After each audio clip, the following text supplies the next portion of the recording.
Named our daughter Reese. Is that right? We did. Her name is Reese Geraldine Fazio, and we're very proud of that. And she eats just as much as Oh, she's beautiful. Look at the little Reese's shirt. You never caught on that when I would be interviewing about the memorial that all the missing Reese's were me.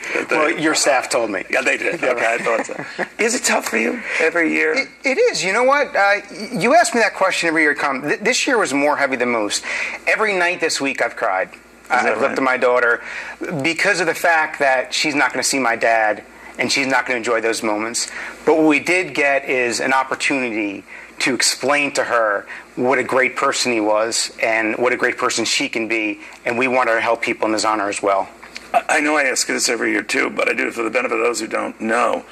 Any bitterness that your dad was free and clear, he didn't have to do this, could have been alive today. But no, he had to open the door. No, he had to let them all out. What do you think?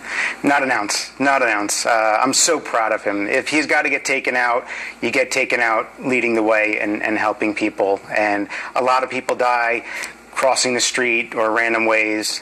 His last act was an act of kindness. I always tell people who said, oh, reliving this every year, what's the big deal? People die. And I always said, but people like Rob and his family have to see it again, year in and year out. The film, the tapes of planes hitting those towers, knowing your dad is in there, knowing he's dying. I don't think you ever get over that, do you? You don't get over it. It becomes part of you. I will be at the memorial every year on September 11th. I will be there. That's how I honor my dad. That's how I speak to him. That's where he was last. But you make it part of your life and everything that you do. And you live your life the way he lost his life, which is being a person that's a good person that cares about others and puts them first. You know, now you're a hotsy-totsy best-selling author and all these degrees. What do you think your dad would say if you were? My dad said the exact same thing. Could I ask you this? I had Tom Ridge sitting where you're sitting, the first Homeland Security Secretary, and he said, you know, Neil, it's going to happen again. But we have to step back, I'm paraphrasing here, and put it in perspective. It's the new reality. What do you think of that? It is. I think he's right. I think something different will happen at some point. So we need to be vigilant. We need to be resilient.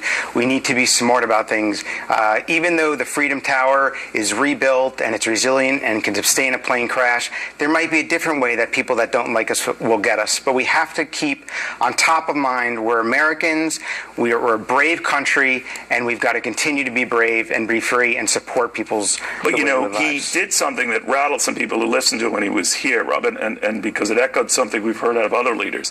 We lose more people every year in car accidents, for example, than we do certainly in terror attacks, and that and maybe I'm to blame, the media, we cover these things, and we embolden the bad guys, and that we've got to have a different attitude the way we respond to terror. What did you think of that? Yeah, I don't think it's either or. I think it's both. I think we need to talk about what has happened. I also do think that we need to be more open as a country. I think Americans be more open-minded, can have more dialogues, realize that emotion is very powerful. If something has happened to you, it doesn't mean that everyone that's part of that culture hates you, and we need to have more conversations with people that are different than us to see how they're like us. How's the rest of the extended family doing? They're doing awesome. I've got relatives from Queens, Long Island saying, "How's Neil? Tell him I said hello." I'm like, yeah, I'm not really, he didn't call me every day from the hospital, but we sent well wishes. And I valued your kind words and always checking in. You're a good sport. I think Dad would be proud. But you do talk too much. Pot,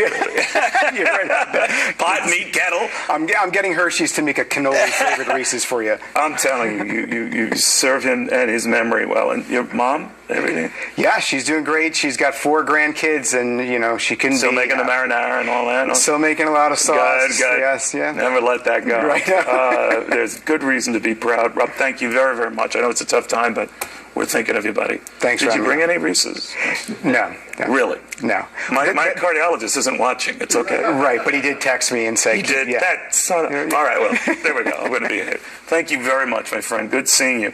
In the meantime, I do want to bring up the light on all these cross currents and other developments today.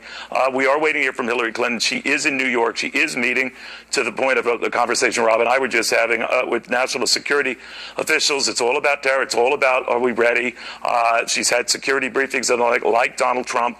And it's always about being vigilant, to Rob's point. To Larry Sabato now, and how this type of issue